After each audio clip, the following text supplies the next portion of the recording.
So we learn how to cut metal with an oxyacetylene torch. That's what we're doing now, actually. We learn how to weld things. We learn how to do overhead welds, vertical welds, lap welds, all fun things. We learn how to mix paint. We learn how to rotate tires, different parts of a car, how to take those parts off, how to repaint cars, how to fix a dent on a car, how to use basic hand tools, how to actually measure. We did that this year too. That was interesting.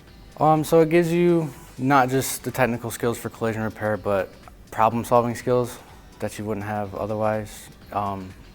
If you do it for 2 years, depending on your program, you can go out on actual on-the-job training. We build our resume, and we have a bunch of certificates we can take with us after we leave the school, which can help us get a job, gives us that extra leg up.